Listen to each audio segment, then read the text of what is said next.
Hello friends, welcome to my channel Sonia Hindi club. कल हमने 25 question PYQ से संबंधित किए थे। आज उसी सीरीज़ को आगे बढ़ाते हैं।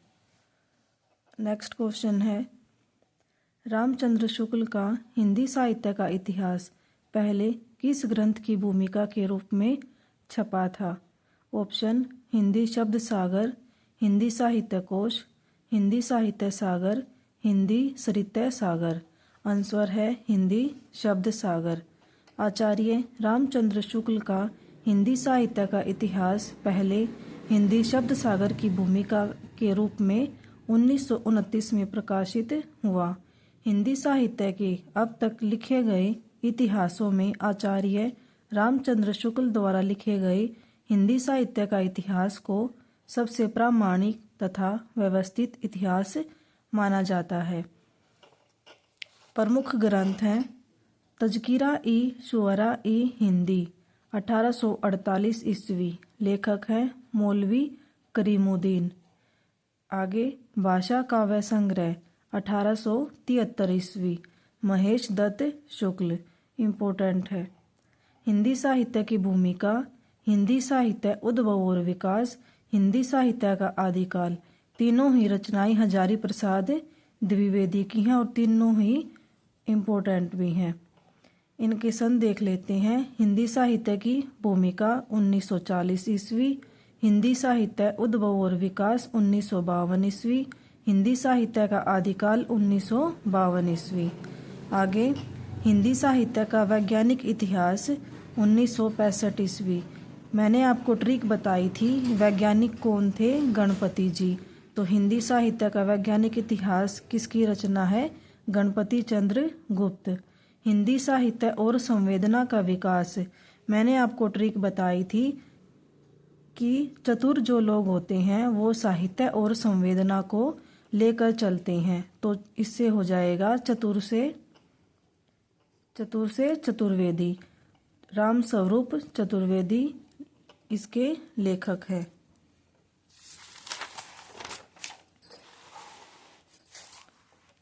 आगे क्वेश्चन है, रामचंद्र शुक्ल के अनुसार शिवसिंह सरोज में गिनाए गए ग्रंथ हैं समसतसई, कड़खा रामायण, दोहावली, कवित रामायण।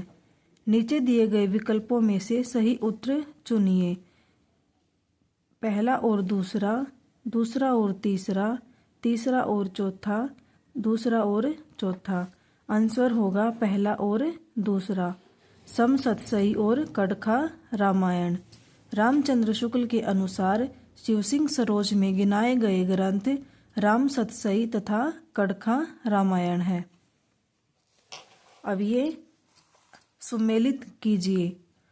पदुमलाल पुन्नालाल बख्शी, अयोध्या सिंह उपाध्याय हरिओद, आचार्य हजारी प्रसाद द्विवेदी, डॉक्टर राम स्वरूप चतुर्वेदी।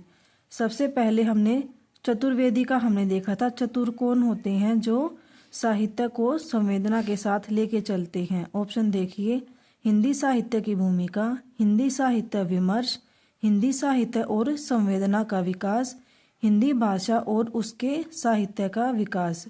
ये इससे मैच हो जाएगा। फिर हमने देखा था हिंदी साहित्य की भूमिका किसकी है? हजारी प्रसाद द्विवेदी की। और पदुमलाल पुन्नालाल बख्शी, बख्शी विमर्श, बख्शी हिंदी साहित्य विमर्श, ये इसके साथ। और हरिओद जी का हो जाएगा हिंदी भाषा और उसके साहित्य का विकास। एक बार फिर देख लेते हैं। पदुमलाल पुन्नालाल बख्शी, इनकी रचना है हिंदी साहित्य विमर्श। हरिओद जी की है हिंदी भाषा और उसके साहित्य का विकास। आचार्य हजारी प्रसाद द्विवेदी की है हिंदी साहित्य की भूमिका। डॉक्टर राम स्वरूप चतुर्वेदी की है हिंदी साहित्य और संवेदना का विकास।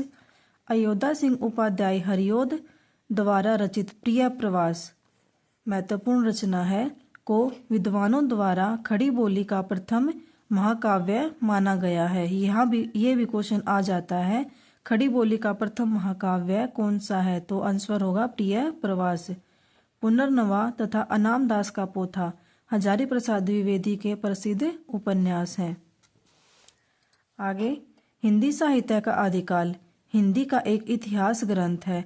इस ग्रंथ के रचनाकार का नाम है रामचंद्र शुक्ल, नलिन विलोचन शर्मा, हजारी प्रसाद द्विवेदी, रामविलास शर्मा। इसका आंसर हो जाएगा हजारी प्रसाद द्विवेदी। हिंदी साहित्य का आदिकाल हिंदी का एक इतिहास ग्रंथ है।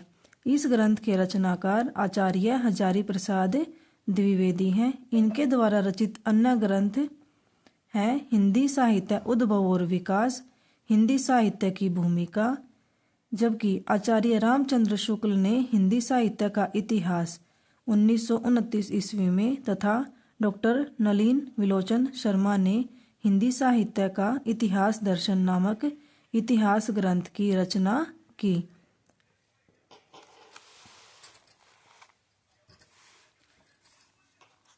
राजस्थानी भाषा और साहित्य पुस्तक के लेखक हैं मुनिजिन विजय, मोतीलाल मेनारिया, टिकम सिंह तोमर, पंडित गौरी शंकर हीराचंद ओझा।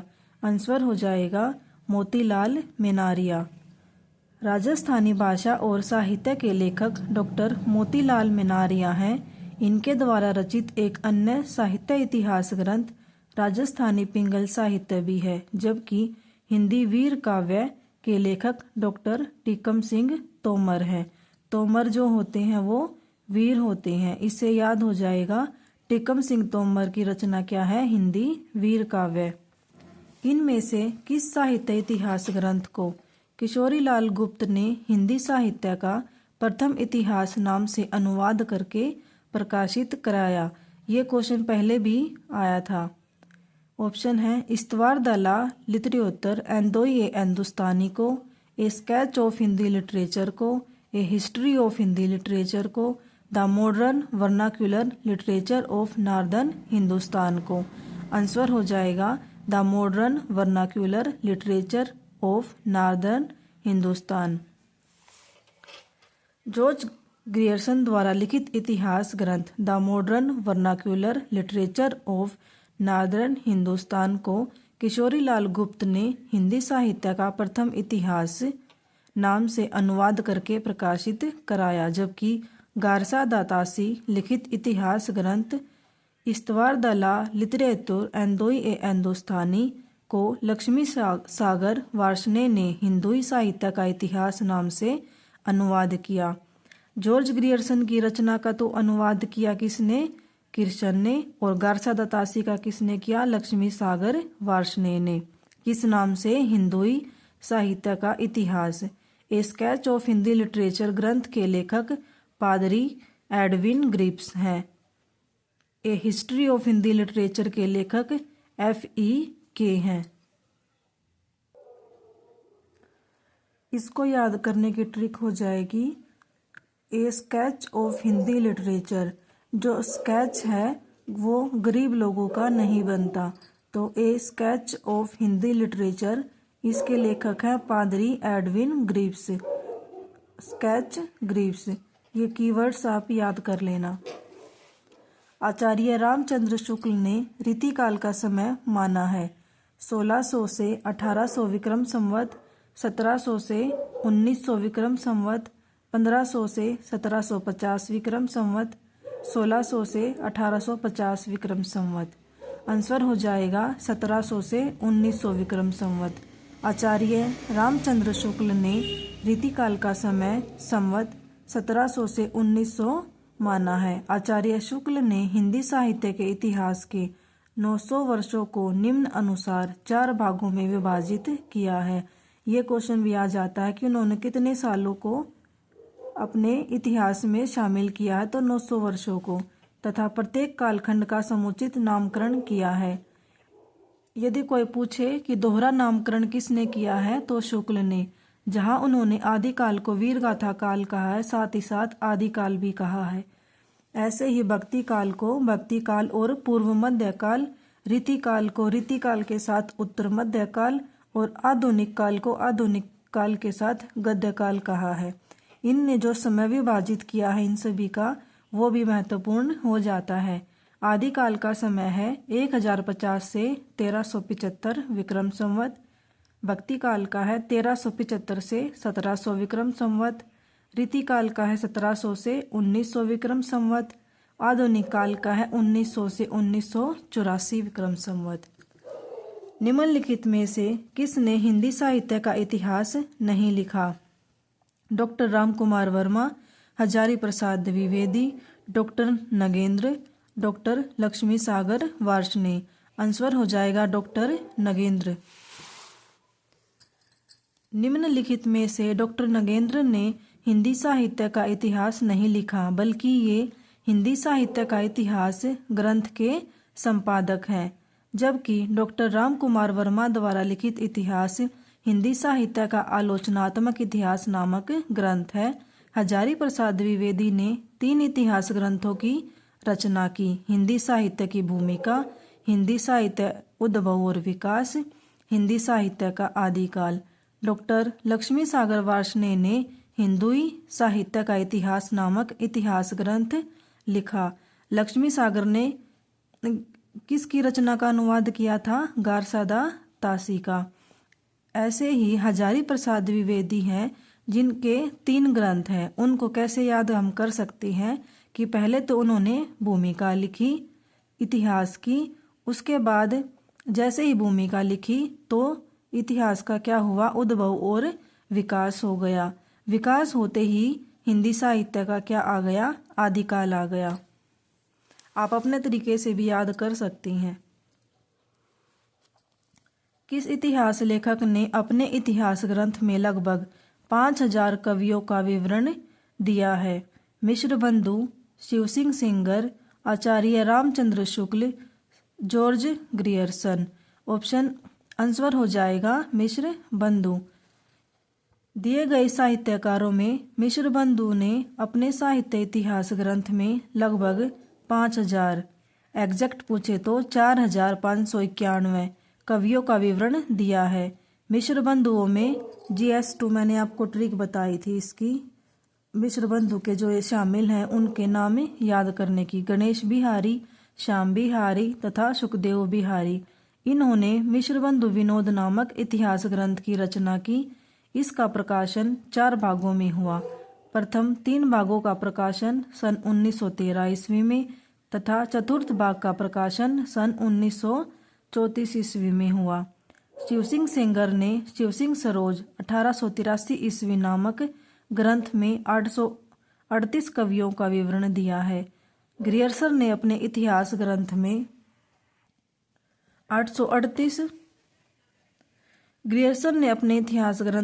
952 कवियों, आचार्य शुक्ल ने अपने इतिहास ग्रंथ में 1000 कवियों और लेखकों को शामिल किया। आचार्य रामचंद्र शुक्ल के इतिहास ग्रंथ में कालों के नामकरण का आधार क्या रहा है? ऑप्शन है पूर्व परंपरा, युग प्रवृत्ति, प्रमुख ग्रंथ, इनमें से कोई नहीं। आंसर हो जाएगा युग प्रवृत्ति। आचार्य रामचंद्र शुक्ल के इतिहास ग्रंथ में कालों के नामकरण का आधार युग प्रवृत्ति रहा है। आचार्य शुक्ल ने अपना इतिहास ग्रंथ हिंदी साहित्य का इतिहास विदेयवादी पद्धति, जो कि किसकी थी? तेन की थी। तेन एक विद्वान थे, उनकी पद्धति थी विदेयवादी, उसी को फॉलो किया था रामचंद्र शुक्ल ने। तो विदेयवादी पद्धति पर लिखा है, जिसका प्रकाशन 1929 में हुआ। इतिहास लेखन की सबसे विकसित पद्धति है विदेयवादी पद्धति, वर्णानुक्रम पद्धति, कालानुक्रमी पद्धति, समाजशास्त्रीय पद्धति। आंसर हो जाएगा विदेयवादी पद्धति। इतिहास लेखन की सबसे विकसित पद्धति विदेयवादी पद्धति मानी जाती है। आचार्य रामचंद्र शुक्ल ने इतिहास लेखन की विदेयवादी पद्धति का अनुसरण कर अपना इतिहास ग्रंथ लिखा। फ्रेंच विद्वान तेन ने, मैंने आपको पहले ही बताया था विदेयवादी के प्रवर्तक कौन है? तेन। तो कहाँ के हैं ये? फ्रेंच के विद्वान हैं। इन्होंने विदेयवादी पद्धति को सुव्यवस्थित सिद्धांत के रूप में स्थापित किया था। आगे क्वेश्चन है, हिंदी साहित्य का इतिहास दर्शन नामक ग्रंथ के लेखक हैं दर्शन लोचन। बाकी के ऑप्शन हम देख लेते हैं। विजेंद्र स्नातक, doctor Nalin विलोचन Sharma, doctor Namvar Singh, doctor विनय मोहन। आंसर हो जाएगा डॉक्टर नलिन विलोचन शर्मा। विजेंद्र स्नातक के ग्रंथ का नाम है हिंदी साहित्य का इतिहास। डॉक्टर नामवर सिंह के ग्रंथ का नाम है दूसरी परंपरा की खोज, महत्वपूर्ण है। डॉक्टर विनय मोहन की रचना है हिंदी साहित्य का अव्यय उत्थान। आगे, भारतीय साहित्य की भूमिका के लेखक हैं दूधनाथ सिंह, रामदरस मिश्र, रामविलास शर्मा। उपयुक्त में से कोई नहीं। यदि यहाँ हिंदी साहित्य की भूमिका होता तो आंसर हो जाता हजारी प्रसाद द्विवेदी, लेकिन भारतीय साहित्य की भूमिका के लेखक हैं रामविलास शर्मा। यहाँ आपको कंफ्यूज करने के लिए एक ऑप्शन हजारी प्रसाद द्विवेदी भी दे सकते थे, लेकिन इसका आंसर क्या होगा? रामविलास शर्मा। भारतीय साहित्य की भूमिका के लेखक रामविलास शर्मा है। इनकी अन्य पुस्तकें हैं भारतीय सौंदर्य बोध और तुलसीदास, लोक जागरण और हिंदी साहित्य, परंपरा का मूल्यांकन आदि। दूधनाथ सिंह ने सपाट चेहरे वाला आदमी, कहानी संग्रह, निराला, आत्महंता आस्था, आलोचना है ये, आदि लिखा है। आगे क्वेश्चन है, इनमें से किस साहित्य इतिहासकार ने अपने इतिहास ग्रंथ में हिंदी के गद्य साहित्य को गद्य का आविर्भाव, गद्य का परिवर्तन, गद्य का प्रसार और गद्य की वर्तमान गति नामक खंडों में विभक्त करके विवेचित किया है? ऑप्शन है बच्चन सिंह, शिव सिंह सेंगर, रामचंद्र शुक्ल, रामशंकर शुक्ल रसाल। आंसर हो जाएगा रामचंद्र शुक्ल।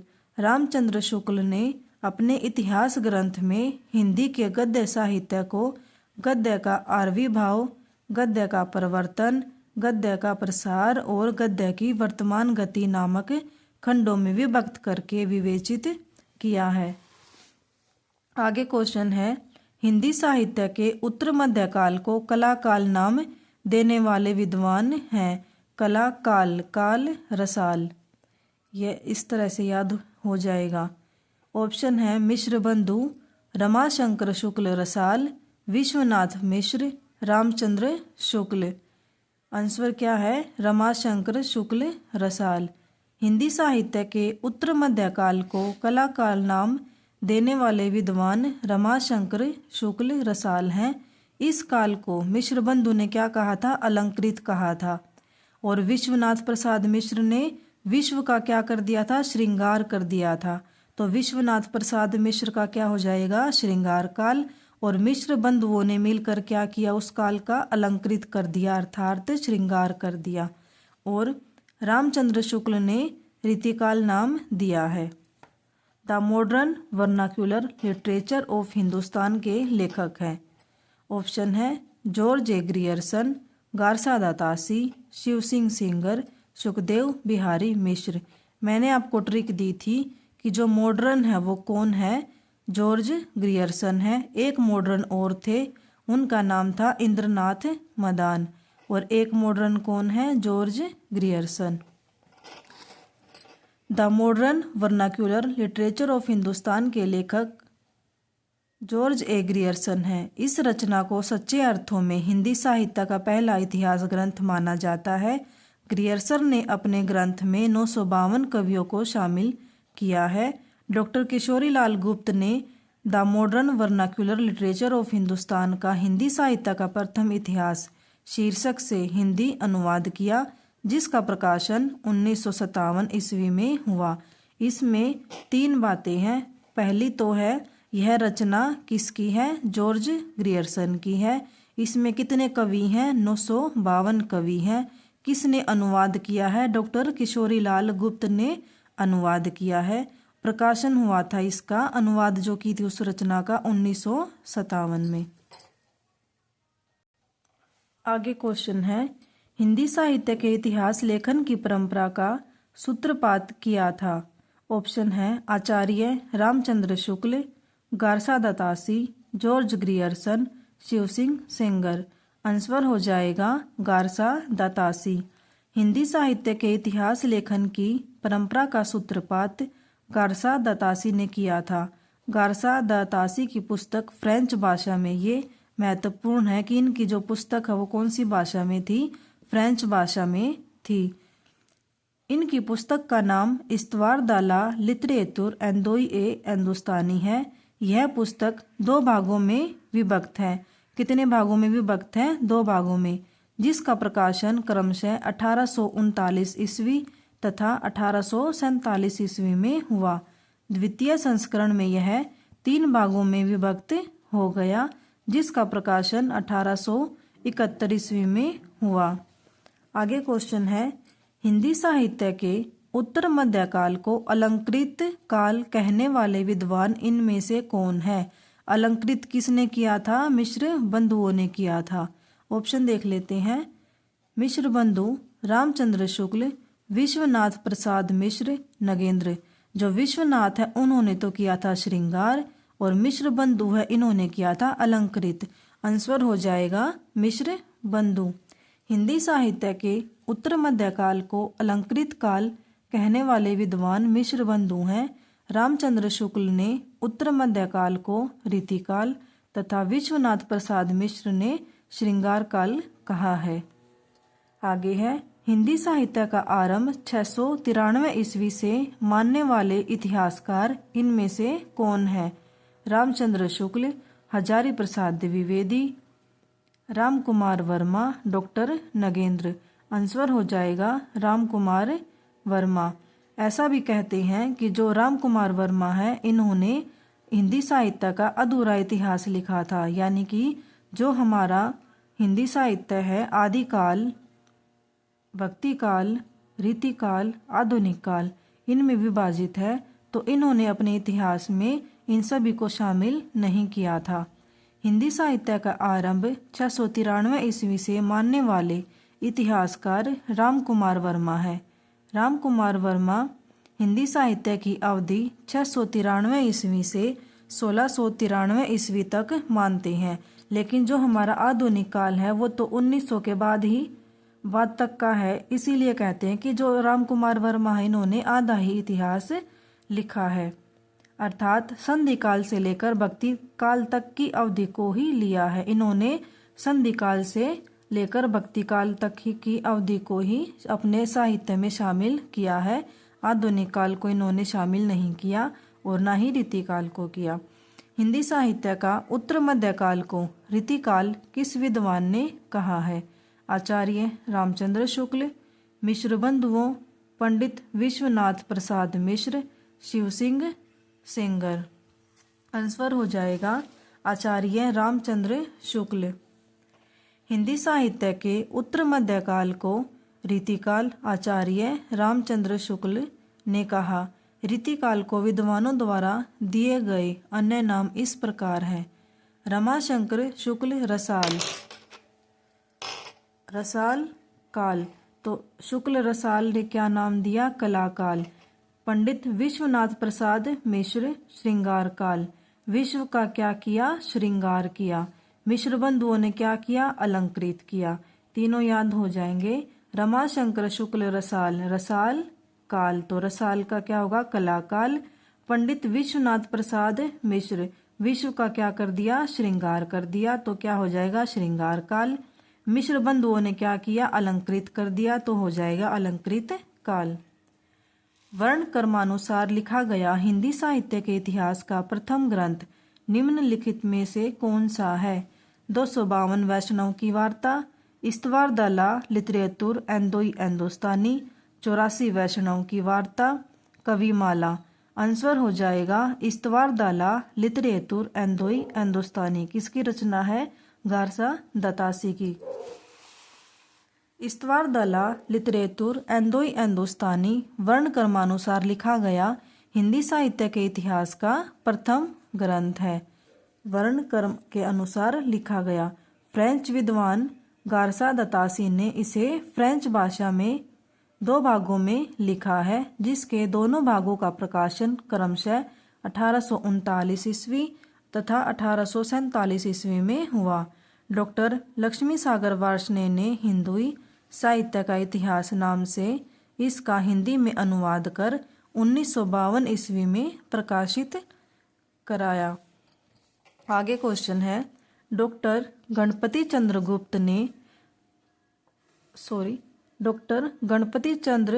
गुप्त के अनुसार हिंदी साहित्य के इतिहास का पुनर्लेखन किस दृष्टिकोण के अनुसार किया जाना चाहिए? ऑप्शन है पाश्चात्य इतिहास को आधार मानकर, पश्चिम के किसी सिद्धांत विशेष के आधार पर, स्वतंत्र, तटस्थ एवं संतुलित दृष्टि से, किसी आदर्श का अनुसरण करके। आंसर हो जाएगा स्वतंत्र, तटस्थ एवं संतुलित दृष्टि से। डॉक्टर गणपति चंद्र गुप्त के अनुसार हिंदी साहित्य के इतिहास का पुनर्लेखन स्वतंत्र, तटस्थ एवं संतुलित दृष्टि से किया जाना चाहिए। ध्यातव्य है कि डॉक्टर गणपति चंद्र गुप्त जी ने हिंदी साहित्य का इतिहास ग्रंथ हिंदी साहित्य का वैज्ञानिक इतिहास शीर्षक से 2 भागों में वर्ष 1965 ईस्वी में लिखा। आगे क्वेश्चन है, आचार्य शुक्ल की ऐतिहासिक दृष्टि कैसी है? ऑप्शन देख लेते हैं। हिंदी कविता संबंधी ज्ञान को संकलित करती है, युग की परिस्थितियों को प्रमुखता प्रदान करती है, परंपरा का महत्व प्रतिष्ठित करती है, आर्थिक परिस्थितियों के संदर्भ में साहित्य की विकास प्रक्रिया को स्पष्ट करती है। आंसर हो जाएगा युग की परिस्थितियों को प्रमुखता प्रदान करती है। आचार्य शुक्ल की ऐतिहासिक दृष्टि युग की परिस्थितियों को प्रमुखता प्रदान करती है। एक पीछे भी क्वेश्चन था, वहाँ इन्होंने ऑप्शन ले रखा था युग प्रवृत्ति, और यहाँ पे क्या कर दिया, युग की परिस्थिति कर दिया। आचार्य शुक्ल ने साहित्य इतिहास के प्रति एक निश्चित व सुस्पष्ट दृष्टिकोण का परिचय देते हुए युगीन परिस्थितियों के संदर्भ में विकास क्रम की व्याख्या करने का प्रयास किया। इनका प्रसिद्ध ग्रंथ हिंदी साहित्य का इतिहास 1929 ईस्वी में प्रकाशित हुआ। आगे क्वेश्चन है, ऐतिहासिक कालक्रम के अनुसार निम्नलिखित में से कौन सा नामकरण गलत है? रीतिकाल, मध्यकाल, आदिकाल, संक्रांतिकाल। आंसर हो जाएगा रीतिकाल। ऐतिहासिक कालक्रम के अनुसार दिए गए नामों में से रीतिकाल नाम गलत है। आदिकाल, मध्यकाल, पूर्व मध्यकाल एवं उत्तर मध्यकाल तथा संक्रांतिकाल नाम ऐतिहासिक कालक्रम की दृष्टि से सही है। निम्नलिखित में से किस लेखक ने कालों की रचनाओं की विशेष प्रवृत्ति के अनुसार उनका नामकरण किया है? डॉक्टर रामकुमार वर्मा, शिव सिंह सेंगर, डॉक्टर नगेंद्र, आचार्य रामचंद्र शुक्ल। आंसर हो जाएगा आचार्य रामचंद्र शुक्ल। आचार्य रामचंद्र शुक्ल ने कालों की रचनाओं की विशेष प्रवृत्ति के अनुसार उनका नामकरण किया है। आचार्य शुक्ल ने इतिहास लेखन की विधेयवादी पद्धति को अपनाया और हिंदी साहित्य के 900 वर्षों के इतिहास को निम्नवत 4 खंडों में विभाजित किया और उनका नामकरण किया। विधेयवादी पद्धति कौन लेके आए थे? तेल लेके आए थे। और ये नामकरण कौन कौन से हैं? आदिकाल, भक्तिकाल को कहा पूर्व मध्यकाल, रीतिकाल को कहा उत्तर मध्यकाल और गद्यकाल को कहा आधुनिक काल। समय सीमा क्या रखी? आदिकाल की 1050 से 1375 विक्रम संवत और भक्तिकाल की 1375 से 1700 विक्रम संवत, रीतिकाल की 1700 से 1900 विक्रम संवत और आधुनिक काल यानी कि गद्यकाल की 1900 से 1984 विक्रम संवत। यहाँ पर हमारे 50 क्वेश्चन जो है कंप्लीट हो जाते हैं। उम्मीद करती हूँ ये PYQ सीरीज़ आपको पसंद आ रही होगी।